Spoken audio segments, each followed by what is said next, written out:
Ya llevamos varios meses, ya casi ni recuerdo cuánto tiempo llevamos estudiando los Gálatas, pero llevamos varios meses estudiando esta hermosa epístola del apóstol Pablo a los creyentes y a las iglesias de Galacia. Ya hemos visto varios aspectos muy importantes y muy interesantes, ¿verdad?, de esta epístola, y en los primeros 2 capítulos, ¿verdad?, vimos cómo el apóstol Pablo era muy cercano a estos creyentes allá en Galacia. Y el domingo pasado hablamos de cómo el apóstol Pablo en el capítulo 3 se sorprendía de por qué ellos, los de Galacia, se habían desviado hacia una falsa doctrina. Específicamente ellos. Recordemos que el apóstol Pablo pasó mucho tiempo ministrando y enseñando a los creyentes de Galacia. Incluso, según relata, ¿verdad?, los textos de historia, las personas, ¿verdad?, sobre todo aquellos que estaban relacionados con el Imperio Romano y que vivían en ese sector de Galacia, un sector muy privilegiado por sus valles, por sus aguas, ¿verdad?, y por su comodidad, sobre todo por un clima muy templado, ya lo que sería hoy en día la parte central de Turquía, vivían personas muy instruidas.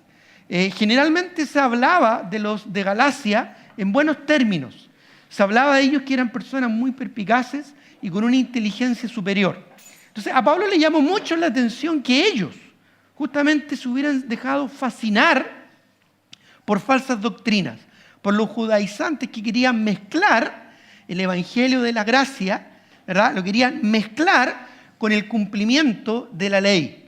Querían mezclar costumbres que eran, ¿no es cierto?, propias del pueblo judío e introducirlas de alguna manera a la experiencia de la iglesia cristiana gentil. Entonces, por eso es que en los primeros versículos de Gálatas, capítulo 3, que es donde tenemos nuestro texto, así que busquémoslo, por favor, no lo perdamos, porque ahí vamos a estar, ¿no es cierto?, estudiando y analizando esta porción, ¿ya? Pablo le dice en el versículo 1, oh Gálatas insensatos, ¿quién os fascinó para no obedecer a la verdad? A vosotros, ya ese es un sobreénfasis que en el original se refleja claramente. Pablo estaba sorprendido que ellos, particularmente ellos, hubieran sido tan débiles para haberse, ¿no es cierto?, dejado influenciar. A vosotros, ante cuyos ojos Jesucristo ya fue presentado claramente entre vosotros como crucificado. Es decir, la cruz de Cristo marca un antes y un después. Cuando Cristo dijo consumado es, ya no era necesario añadir nada más. ¿Por qué ahora ellos, seducidos por las falsas doctrinas, pensaban de que había que añadir algo más? Como por ejemplo, la obediencia a la ley o algunas costumbres judías. Nada que ver. Es más, Pablo dice a quienes Jesucristo ya fue presentado. Esa palabra presentado ya es una palabra muy linda en el griego y literalmente tiene la significancia de algo publicado por medio del dibujo o carteles, algo pintado literalmente significa. Jesucristo fue pintado, ¿no es cierto?, con un cuadro hecho de palabras que Pablo expresó, que Pablo enseñó, que Pablo pedagógicamente predicó en las iglesias y fue presentado como un Cristo crucificado, un Cristo que hizo una obra completa, a lo que no era necesario añadir nada más. Entonces, en los primeros 5 versículos, Pablo exhorta a estos creyentes. ¿Por qué ustedes se desviaron en ese sentido? Y hace 6 preguntas. 6 preguntas que están aquí en los primeros 5 versículos. Cuando generalmente alguien está sorprendido y tiene que exhortar, uno hace preguntas. Por ejemplo, ¿por qué lo hiciste? ¿Y qué te motivó a hacerlo? Pero ¿por qué, no es cierto, si yo te dije o te expliqué cómo era? ¿Por qué hiciste esto otro? Entonces, Pablo, de esta misma manera, hace algunas preguntas, hasta cierto sentido, inquisitoras, es decir, procurando que ellos despierten un poco a la realidad, a la verdad de lo que él les predicó, de la sana doctrina que él les transmitió. Por ejemplo, en el versículo 1 hace la pregunta, ¿quién os fascinó para no obedecer a la verdad? ¿Qué nos emboló? ¿Qué nos hipnotizó? Ya, la palabra fascinar tenía que ver con una presentación visual de algo engañoso, luminoso. Satanás muchas veces se viste como ángel de luz, no es extraño, ¿verdad? Por eso es que después él usa la palabra presentó. Hay un contraste entre fascinó en el original y presentó. Fascinó tiene que ver con algo destellante, algo luminoso. Presentó tiene que ver con algo escrito o algo pintado en un cuadro. ¿Ya? Pablo de alguna manera ilustró, aclaró, ¿verdad? Y explicó claramente la verdad del Evangelio. Pero los falsos maestros trataron de alguna manera de mostrar algo luminoso, algo brillante que encandiló y engañó, sedujo a los de Galacia. Entonces Pablo hace esa pregunta: ¿quién nos fascinó? ¿Verdad? Para no obedecer a la verdad, y luego menciona la pregunta, sí, continúa con la pregunta. Esa es la primera pregunta. Después en el versículo 2 hace la pregunta: ¿recibisteis el Espíritu por las obras de la ley o por el oír con fe? La iglesia de Galacia era una iglesia predominantemente gentil, ¿ya? Y ellos, cuando escucharon el Evangelio y recibieron a Cristo, ya lo recibieron por gracia. Y en ningún momento Pablo ni Bernabé, que fueron los que fundaron estas iglesias, ya impusieron o hablaron acerca de la ley, que tenía que ver con los judíos. Pablo, él vivía la ley. Él antes de Cristo, antes de recibir a Cristo, él era ¿verdad?, un fariseo de fariseos. Pero él mismo dijo: ¿cuántas cosas eran para mí ganancia? Como por ejemplo que él cumplía la ley pulcramente, y él dijo: las he estimado como pérdida por amor a Cristo. Pablo dejó atrás eso. Pero de alguna manera los judaizantes que llegaron después, ¿no es cierto?, embaucaron a estos cristianos diciéndole: no, si todavía les falta un poquito más y tienen que volverse judíos, ¿verdad? Como dice Apocalipsis, de algunos que se creen judíos y no lo son, sino sinagoga de Satanás. Eso no hay nada nuevo bajo el sol. Hoy en día también hay muchos que se creen judíos o que de alguna manera se embolan con este concepto del judaísmo, que si bien es interesante, no tiene que ver con nosotros los gentiles. Incluso hay personas que dicen que este libro fue escrito predominantemente a judíos, cuando habla, ¿no es cierto?, en Pedro de los judíos que estaban en la dispersión. Sin embargo, el mismo contexto interno de la palabra aquí nos habla de que los receptores originales de esta epístola, en su gran mayoría, no eran judíos. Y por eso estaba tan sorprendido Pablo, porque esto del judaísmo no tiene nada que ver con ustedes. Entonces, ¿qué se meten ustedes en algo que... Y por eso estaba tan sorprendido Pablo, en algo que no les corresponde, en algo que no tiene nada que ver con ustedes. Y hace la pregunta: ¿recibiste el Espíritu por las obras de la ley o por el oír con fe? Luego otra pregunta, la tercera pregunta: ¿tan necios sois? ¿Tan necios sois?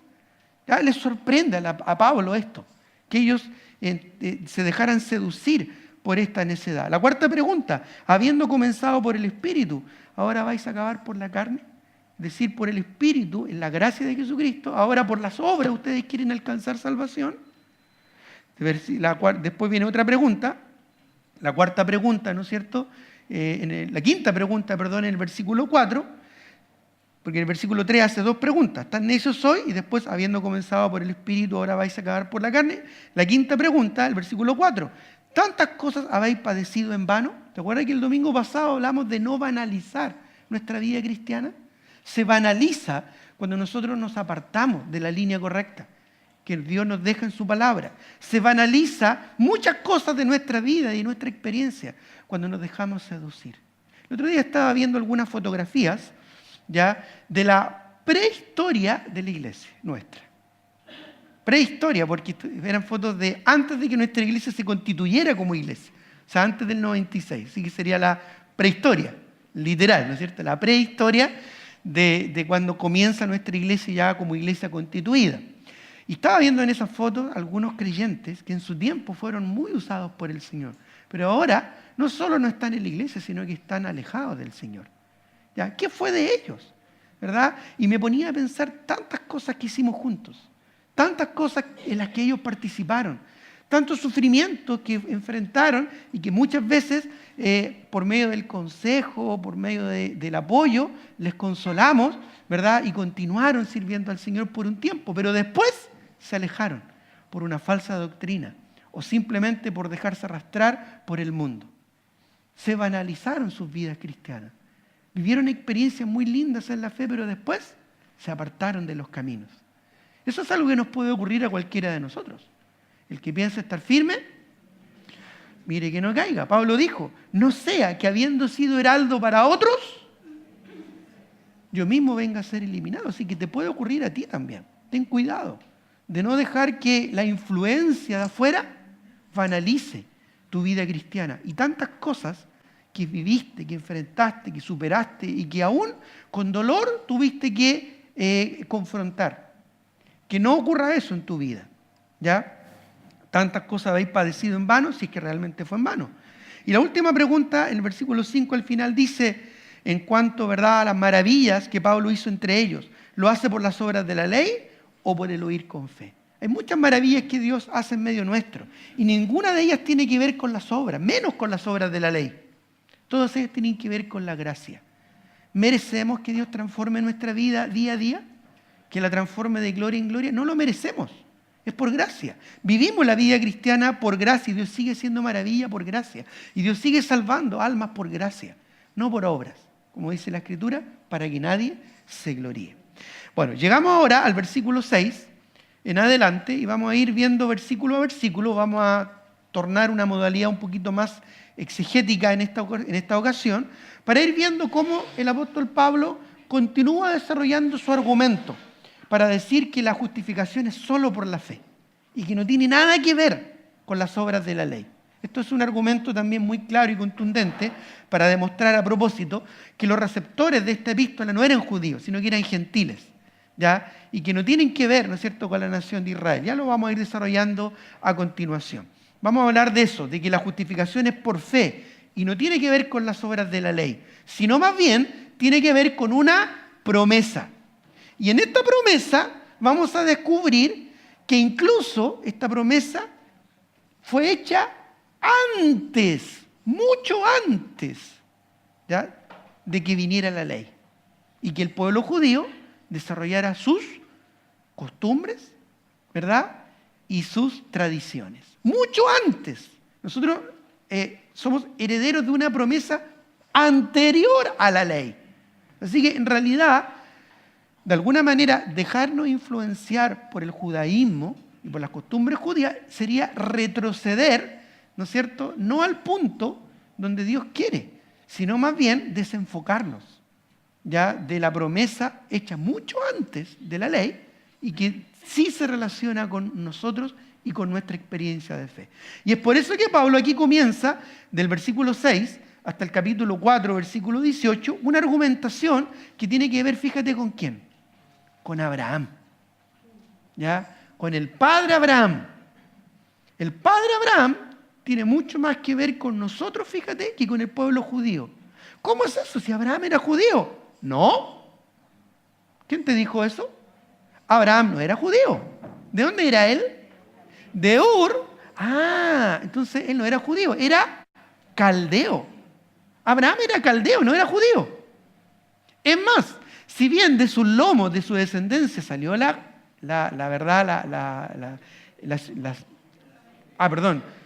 nación judía, ahí se me fue la idea, ¿verdad? Él no fue realmente, de alguna manera, el padre de la nación judía. El padre de la nación judía, ¿quién fue? Fue Jacob, fue Isaac, porque Isaac tuvo a Israel. Isaac tuvo a Jacob. Jacob después se le cambió el nombre por Israel y de ahí surgieron las 12 tribus de Israel. Por lo tanto, en Isaac será llamada descendencia. Y esa descendencia llamada en Isaac es la descendencia judía. Así que en realidad Abraham no fue judío y su promesa no tuvo para nada que ver con, ¿no es cierto?, la nación judía. Vamos a ver con quién sí tuvo que ver, ¿ya? Y vamos a aprender que nosotros de alguna manera somos descendientes espiritual de un caldeo, no de un hebreo. Así que si tuviéramos que de alguna manera adoptar ciertas costumbres, tendríamos que buscar las costumbres caldeas, no las judías, ¿ya? Pero es increíble como hoy en día hay hasta pastores que se creen levitas, ¿no es cierto?, y que andan, ¿no es cierto?, ministrando y haciendo cosas raras. Es tremendo, ¿ya? Es realmente algo necio y que carece de toda lógica escritural, ¿ya? Ahora bien, el versículo 6 dice, así Abraham creyó a Dios y le fue contado por justicia. ¿Ya? Aquí el texto que encontramos es una cita casi literal de Génesis capítulo 15, versículo 6. Busquémoslo. ¿Ya? Génesis 15, 6. Porque aquí vamos a empezar a hablar de Abraham. Génesis capítulo 15, versículo 6.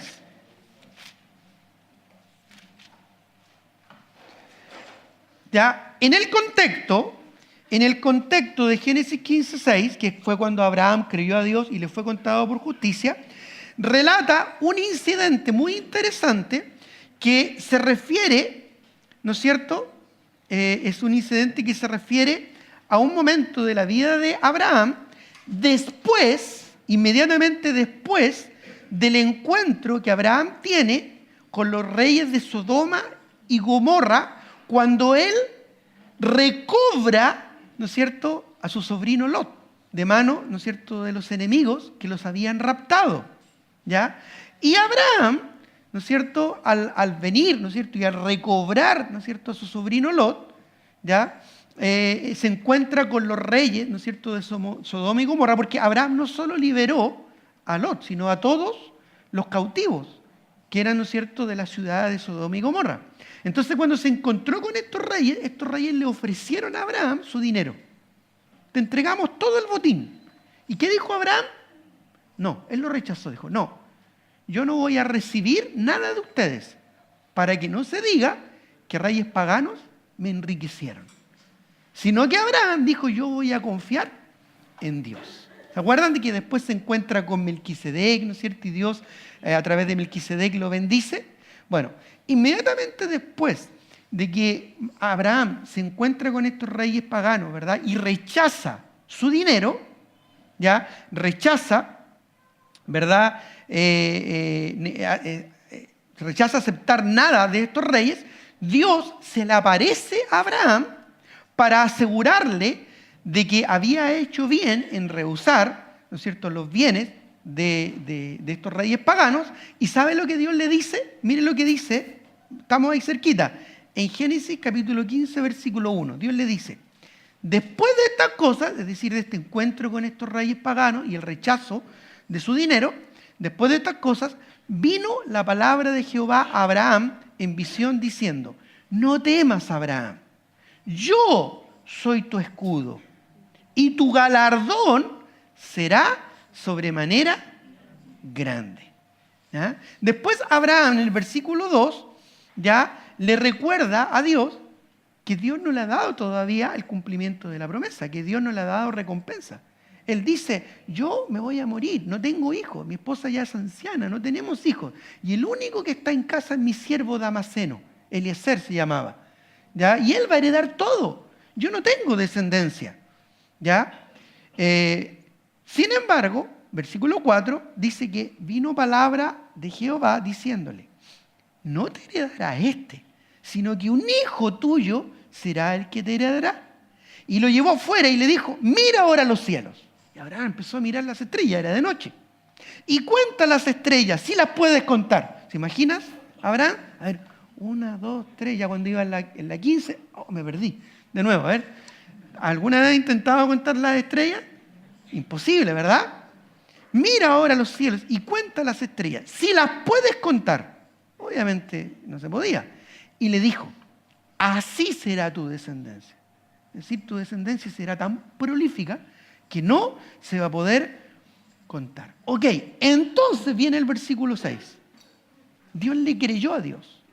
Acuérdense que siempre hacemos Abraham le creyó a Dios. Ahí está. Recuerden que siempre hacemos la diferencia. Una cosa es creer en Dios y otra cosa es creerle a Dios. Abraham le creyó a Dios. Dice, y creyó a Jehová y le fue contado por justicia. Esta promesa que Dios le hizo permitió que Abraham tomara una decisión de fe. Y esa fe que él tomó de poner su esperanza y confianza en la promesa, salvó a Abraham. Y eso es lo que encontramos, volviendo a Gálatas capítulo 3, versículo 6. Así Abraham creyó a Dios y le fue contado por justicia. Es decir, Abraham tomó una decisión. Abraham tomó una decisión ¿de qué? De creerle a Dios.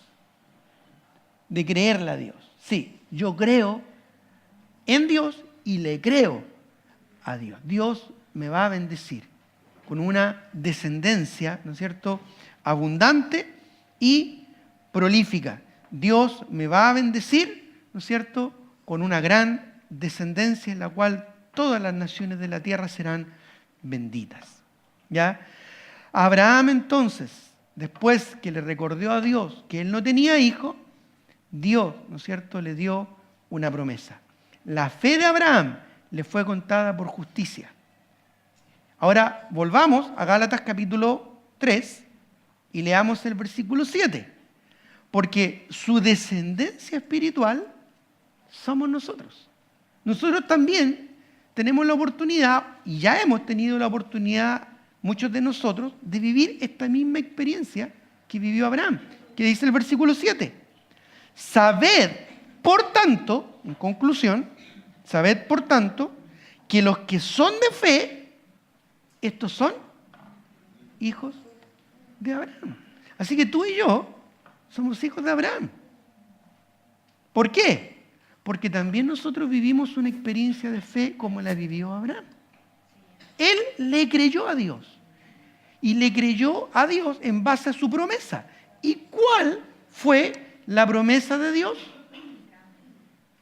Que su descendencia, ¿no es cierto?, iba a ser prolífica y que de su descendencia iban a ser Cristo.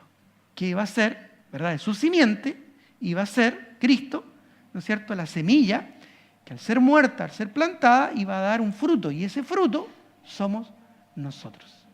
Ahora bien, las obras de Abraham no tuvieron nada que contribuir con su salvación. Simplemente Abraham le creyó a Dios. Se trató de la fe y nada más que la fe. Luego, sus obras fueron confirmadas 15 años más tarde. ¿Cuándo? Cuando entregó su hijo a Dios en sacrificio. Eso está en Génesis 22. En Génesis 22 fue 15 años o 17 años después, ¿verdad?, de la experiencia de la fe de Abraham en Génesis 15. Podemos decir que en Génesis 15 Abraham fue salvo. Fue un convertido. Dios le salvó por la sola fe. 15 años después, esa fe dio fruto y se confirmó en el hecho de que Abraham estuvo dispuesto a entregarle a Dios ese hijo que Dios le había prometido. Y lo hizo nuevamente, ¿no es cierto?, como fruto de su fe. Incluso la ley de Moisés, la tradición judía, no fue dada sino 430 años más tarde. No te olvides que después Israel pasó, antes de que se formara como nación, pasó por Egipto, donde estuvo más de 400 años de esclavitud. Así que en realidad Abraham ni conoció ni entendió todo lo que Dios hizo a posterior con esa nación que Dios escogió, ¿verdad? Dios simplemente usó a Abraham como el padre de la fe y lo usó para una promesa, para que de su descendencia naciera la nación de Israel. Nosotros nos relacionamos con Abraham, no con Israel. Ahora, la fe es la raíz del árbol. Las obras solo son su fruto. Solo la fe en Cristo salva. Y la fe genuina que salva, eventualmente dará fruto de buenas obras. Como a veces decimos, no somos salvos por las obras, pero sí somos salvos para andar en buenas obras. La raíz es la fe, pero el fruto que da ese árbol, ¿no es cierto?, eventualmente son las buenas obras. ¿Somos salvos por las obras? No, claramente la Escritura lo dice. Efesios 2, 8 y 9. Porque por gracia, por medio, y esto no de vosotros, pues es un don, un regalo de Dios, no por obras para que nadie se gloríe. Ahora, es muy interesante porque mire lo que dice el versículo 8. En relación a este mismo argumento, dice, y la Escritura, preveyendo que Dios había de justificar por la fe, y mire lo que dice, no dice a la nación de Israel, dice, a los gentiles se da un tremendo salto. Dio de antemano la buena nueva a Abraham, diciendo, en ti serán benditas todas las naciones. Ahora, es interesante porque en esta porción, dice el versículo 8, ¿no es cierto?, que que la Escritura, preveyendo que Dios habría de justificar por la fe a los gentiles, por eso decimos que los receptores de este epístola eran gentiles, no eran judíos. Claramente Pablo está conversando aquí con gentiles, no con judíos. Dice, dio de antemano la buena nueva. Esa frase, dio de antemano la buena nueva, 6 palabras, en griego es una sola palabra. ¿Sabe qué palabra es esa? La palabra es proevangelizomai. Larga y extraña la palabra. ¿Ya? Pero vale 6 letras, 6 palabras. Pero interesante, 6 palabras resumidas en una sola. Si pudiéramos leer, ¿no es cierto?, el texto griego, leeríamos esa palabra y entenderíamos que esa palabra se refiere a lo que dice acá. Esa palabra, ¿ya?, proevangelizomai, literalmente significa dio de antemano o anticipadamente la buena nueva. Evangelizo significa evangelio, de ahí viene la palabra evangelium, evangelio, buena nueva. Dice que dio de antemano la buena noticia. Podemos hacernos la pregunta, ¿cuándo le predicó Dios el evangelio a Abraham? ¿Cuándo le dio Dios el evangelio? ¿Cuándo evangelizó Dios a Abraham? Interesante pregunta, porque eso es lo que está diciendo. Dice que de antemano le dio el evangelio. ¿Cuándo evangelizó Dios a Abraham? ¿Cuándo Abraham recibió el evangelio? ¿Cuándo Abraham escuchó del evangelio de Jesucristo? El evangelio, estamos hablando del evangelio de Jesucristo, las buenas nuevas de Jesucristo. Ahí he escuchado a varios que ya más o menos tienen una idea. Bueno, esto está en Génesis 22. Vayamos a Génesis 22. En Génesis 22, ya justamente Dios desarrolló un plan para evangelizar a Abraham, para mostrarle el evangelio, porque Abraham ya era salvo por la fe. Pero aquí, a través de un cuadro de palabras, se nos pinta, y a través de una experiencia de vida, se le pintó a Abraham el evangelio de Jesucristo. Miren lo que dice en Génesis 22, versículo 17. ¿Ya? Esta es la historia cuando Dios le pide a Abraham que sacrifique a su hijo, su unigénito. Y Abraham obedeció, porque acuérdate, Abraham era un hombre de fe, le creía a Dios. Él no cuestionó, él no trató de hacerse el leso, sino que él obedeció a Dios. Temprano se fue con sus siervos hasta el monte, dejó ir a sus siervos, le dijo, ¿verdad?, a sus siervos, voy y vuelvo a adorar. Fue con su hijo llevaba la leña, el hijo le pregunta, padre, aquí está la leña, el cuchillo, el fuego, ¿dónde está el cordero? Y Abraham le dijo, Dios se proveerá de cordero. Después vemos en el libro de Hebreos, ¿no es cierto?, que que Abraham, ¿no es cierto?, tenía tanta fe en Dios que incluso él pensaba que Dios podía aún levantar de los muertos a Abraham. A su hijo Isaac. Por eso es que Abraham realmente en su corazón ya había matado a su hijo, ya lo había entregado, ya lo había sacrificado. Ahora, después, cuando estaba Abraham por enterrar el cuchillo en el cuello, en degollar literalmente a su hijo, esa era la forma en que se hacía un sacrificio, ya para botarle primero la sangre y después trozarlo y después quemarlo, cuando Abraham ya iba, ¿verdad?, a enterrar el cuchillo a su hijo, el ángel de Jehová lo detiene. ¿Y quién es el ángel de Jehová? Cristo. No le hagas mal al niño. Yo ya sé que tú temes a Jehová. Y dice que Abraham se dio vuelta y que había trabado en un zarzal, entre espinos, como la corona de espinas del Señor, ahí estaba trabado, ¿verdad?, el cordero sustituto, que representa a Cristo. Ese cuadro de vida, para nosotros, ese cuadro de palabras, es un cuadro pintado, ¿no es cierto?, en palabras del Evangelio, de cómo Cristo es el cordero sustituto. Después, otro cuadro más adelante, para la nación de Israel, iba a ser pintado en la Pascua. Pero el primer, ¿no es cierto?, momento en que se pinta este cuadro de un cordero sustituto es aquí, cuando Abraham, ¿no es cierto?, Dios le pide que sacrifique a su hijo. Por eso es que Juan el Bautista, el último profeta del Antiguo Testamento, dijo, cuando Cristo aparece para ser bautizado, ¿qué dijo Juan el Bautista? He ahí el Cordero de Dios que quita el pecado del mundo. Así que allí se cumple la promesa. Ahora sí, en Génesis 22, 17, porque esto viene inmediatamente después de este evento, dice: de cierto te bendiciré y multiplicaré tu descendencia como las estrellas del cielo y como la arena que está a la orilla del mar. Y tu descendencia poseerá las puertas de sus enemigos. Está hablando ahí de su descendencia física. Pero miren lo que dice en el versículo 18, porque aquí presenta algo increíble. Dice: en tu simiente, simiente literalmente significa semilla, en tu simiente serán benditas todas las naciones de la tierra. ¿Notaste que dice en tu simiente? No dice en tus simientes. No está hablando ahí de toda su descendencia, de como que es la nación de Israel, sino que en singular habla de tu simiente, en singular. Esto es importante entender y claramente después el mismo texto lo explica.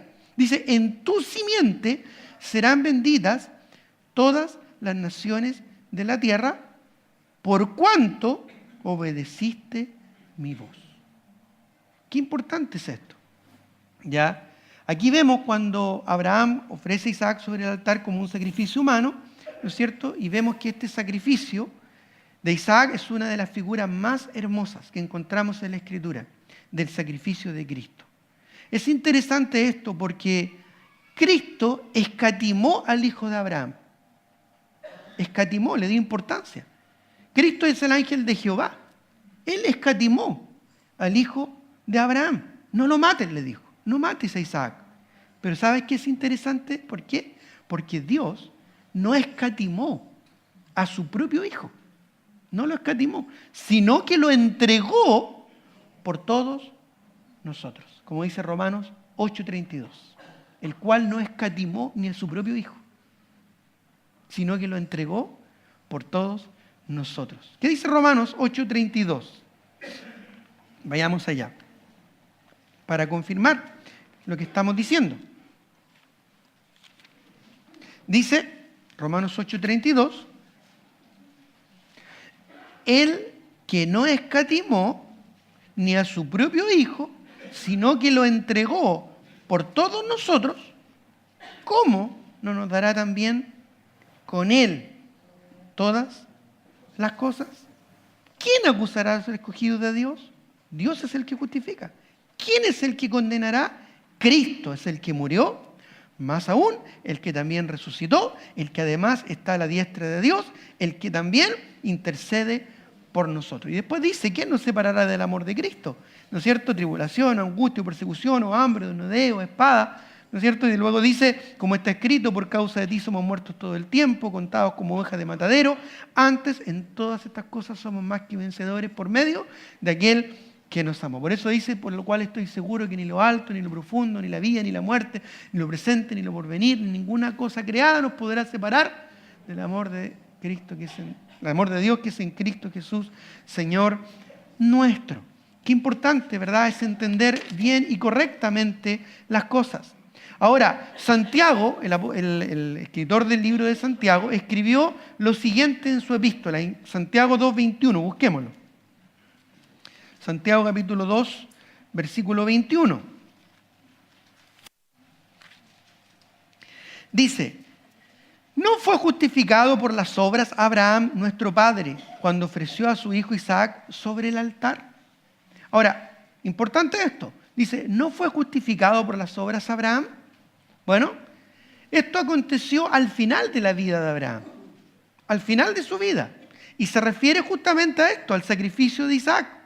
Su acto de ofrecer a su hijo fue la obra de fe, que incluso, a propósito, no fue la obra de la ley. La ley vino 400 años después, sino la obra de la fe de Abraham. Ahora, aquí vemos algo interesante, ¿ya?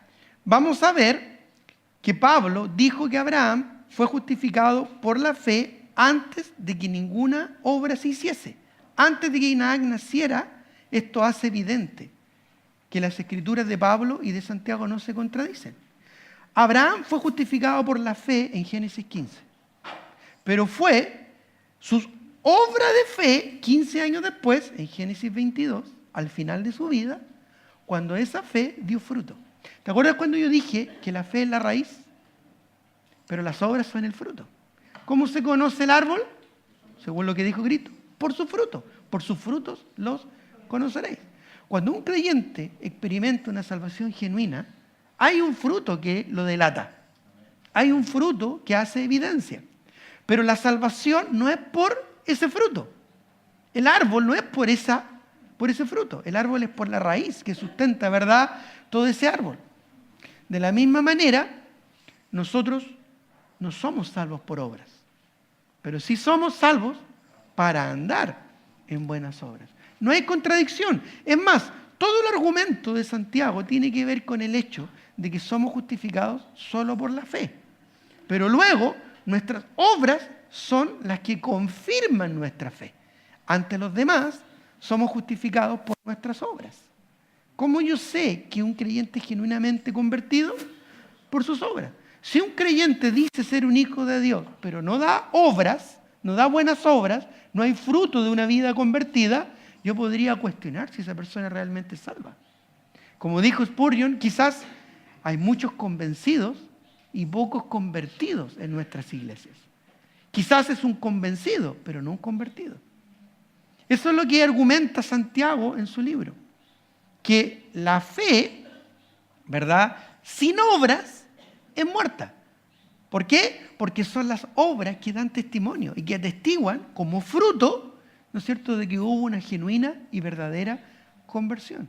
Pero es muy interesante esto porque en realidad Pablo, en Gálatas capítulo 3, argumenta que cuando fue salvado Abraham, en Génesis 15, por su fe.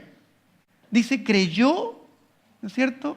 Y después incluso vamos a ver más adelante en el texto de Gálatas que se refiere a Abraham como el creyente Abraham. El creyente Abraham. Abraham creyó a Dios y le fue contado por justicia. Más de 15 años antes que hubiera un fruto. Un fruto que luego iba a testificar del Evangelio y que iba a confirmar, ¿no es cierto?, esa fe que él ya tenía. Por lo tanto, el fruto no nos salva. Lo que nos salva es la fe. Lo que nos salva es solo la fe en el Señor Jesucristo. Por eso es que no hay contradicción. En el versículo 9 de nuestro texto ya en Gálatas, en el versículo 9 de nuestro texto allí en Gálatas, dice, de modo que los que son de la fe, o sea, los que han llegado a experimentar esto mismo que experimentó Abraham, de ser justificado por la fe, dice, los que son de la fe son bendecidos con el creyente Abraham. Interesante, nos conecta con la fe de Abraham y con su promesa de bendición.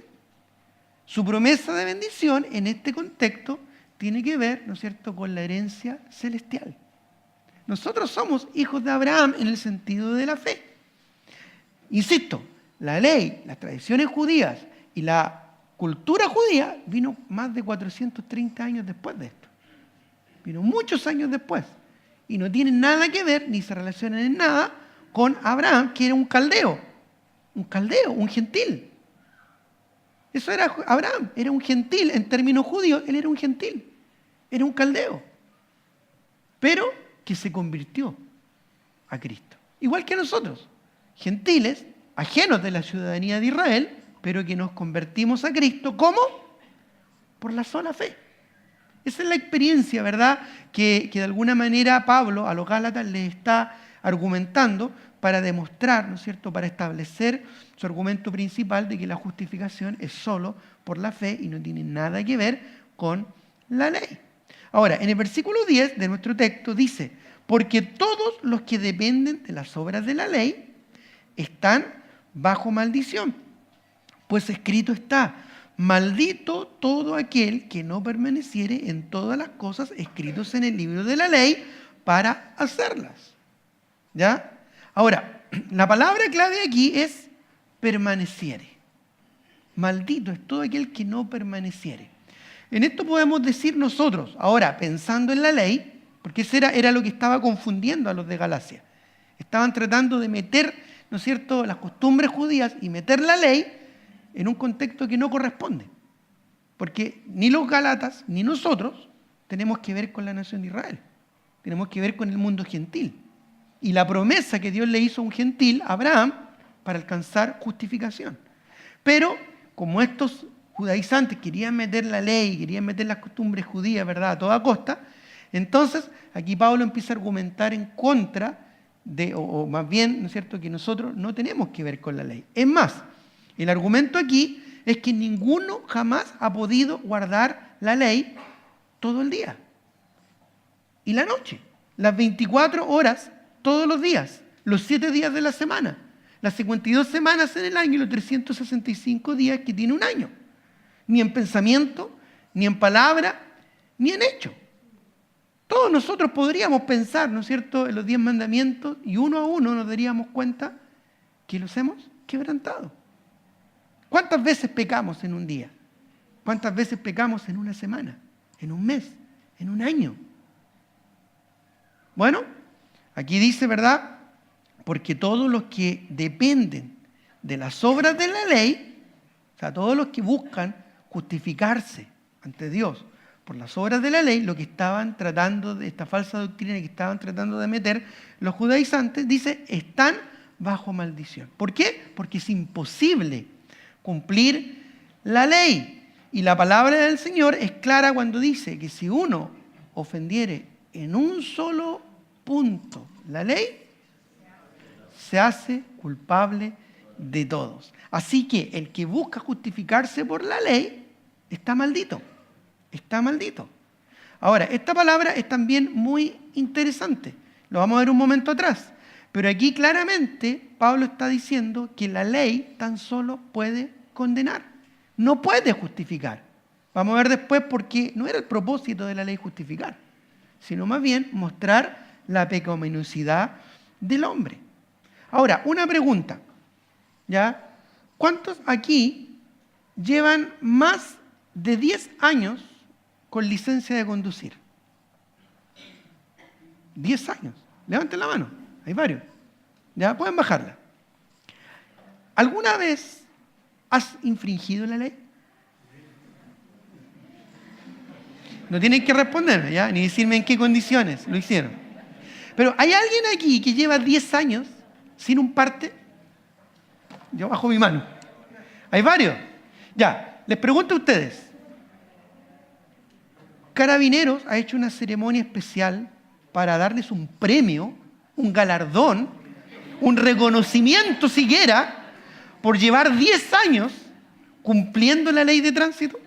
¿Alguna vez han recibido un regalo, una medalla, cualquier cosa? Por último, un diploma por participar. Por último. Pero ¿algún reconocimiento por haber guardado la ley de tránsito estos 10 años? No. ¿Y por qué no? Porque ese no es el propósito de la ley. ¿Ya? Pero ¿a quién le han sacado un parte este último mes?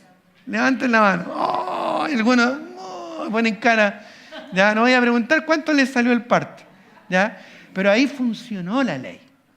Porque les dejaron un lindo recuerdo, ¿no es cierto? No fue un diploma, fue un recuerdo así como me han contado, rectangular, ¿no es cierto? Que dice, usted debe comparecer ante ¿no es cierto? Bajo apercibimiento de rebeldía, dice. ¿Ya? Más encima, nos tratan de rebeldes. ¿Ya? Nos tratan de rebeldes. Bueno, ahí se cumple la ley. La ley no es para premiar al que la cumple, sino más bien es para castigar al que no la cumple. Ahí se cumple el propósito de la ley. Yo no sabía a nadie que le hayan dado un premio por cumplir más de 10 o 20 años la ley sin ninguna falta. Ya, si alguien me cuentan para saber, pero nunca he escuchado algo así. Pero sí, ¿verdad? Cuando alguien infringe la ley, ahí la ley se manifiesta. Bueno, tan simple como eso. Ese es el propósito de la ley. Manifestar al hombre su pecaminosidad y demostrar al hombre una y otra vez que necesita algo mucho más para justificarse que la ley, porque nunca fue ese el propósito de la ley. ¿Ya? Versículo 11 de nuestro texto dice, porque por la ley ninguno se justifica para con Dios, es evidente. Y ahí seguramente cuando los de Gálatas escucharon esto, ¿no es cierto? Dijeron, sí, es evidente. Claro, porque es imposible. Porque el justo por la fe vivirá. Y aquí hay una cita, ¿de dónde? Del Antiguo Testamento. Del Antiguo Testamento. Aún en el Antiguo Testamento, Dios dejó muy en claro el hecho de que el justo por su fe vivirá. Esto está en Habacuc capítulo 2, versículo 4. Lo puedes buscar, lo puedes confirmar, pero esto está en el Antiguo Testamento. No es solo un invento del Nuevo Testamento. ¿Qué dice Habacuc 2.4? Mas el justo por su fe vivirá. ¿Ya?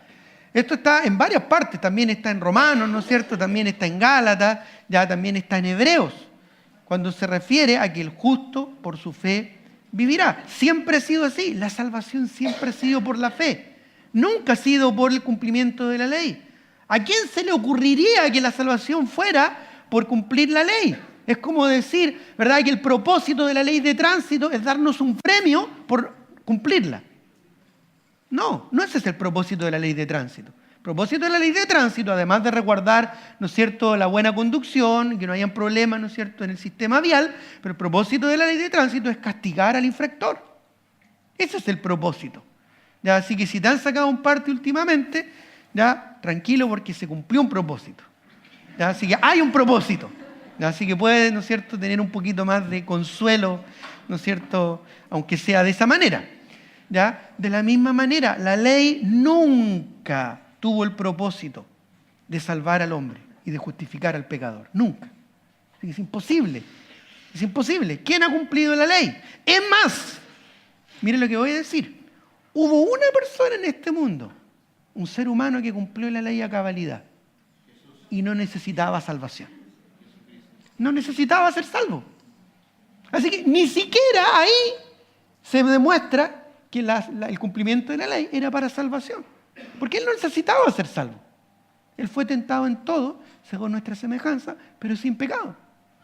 Así que él no necesitaba ser justificado de nada. Él era justo. Es más, él siendo justo murió por nosotros que éramos injustos. Porque él era la promesa para quitar y llevarse nuestro pecado. ¿Ya? Versículo 12. Dice, y la ley, ¿no es cierto?, no es de fe. O sea, hay un contraste entre la ley y la fe, sino que dice, el que hiciere estas cosas, ¿no es cierto?, vivirá por ellas. Ahora escucha esto. La fe y la ley son principios contrarios para la salvación y para el vivir. Una invalida a la otra. Si es por la ley, ya no es por la fe. ¿No es cierto? Y si es por la fe, ya no es por la ley. Argumenta en otro contexto Pablo a los romanos. Una invalida a la otra.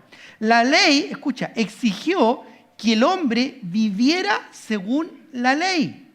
Nunca que por medio de ella alcanzara salvación o justificación. La ley era para vivirla, para cumplirla. Eso es lo que está diciendo. La ley de tránsito es para cumplirla. Y si tú no la cumples, vas a recibir castigo. Pero si tú la cumples, no tiene nada que ver con alcanzar, ¿no es cierto?, alguna licencia permanente de por vida o algo así. No, porque ese no es el propósito de la ley de tránsito. De la misma manera, la ley judía no era para que el judío se salvara. No, para nada. Dice, ¿verdad?, el texto que debían vivir por ella, no ser salvo por ella, no alcanzar justificación por ella. Porque la ley no salva ni justifica. ¿Te ayuda en el vivir cotidiano? Sí. ¿Te ayuda, verdad, a relacionarte con los demás? Sí. ¿Te ayuda a relacionarte con Dios? Sí, pero no tiene nada que ver con la justificación ni con la salvación, porque ese nunca de un principio fue su propósito. Así que cualquier justicia, ¿no es cierto?, que el hombre pudiera acumular sería inferior a la justicia de Dios. ¿Por qué? Porque no podría cumplir con la ley. Es más, lo que Dios ve en el hombre como justicia, el mismo Dios, ¿cómo lo llama? Como trapo de inmundicia.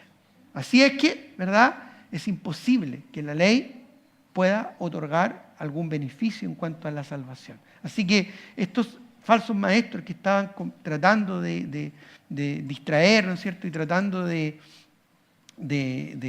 fascinar, ¿verdad?, a los de Galacia, estaban perdidos. Estaban completamente perdidos. No entendían, ni ellos mismos entendían cuál era el propósito de la ley que Dios había dado a la nación de Israel.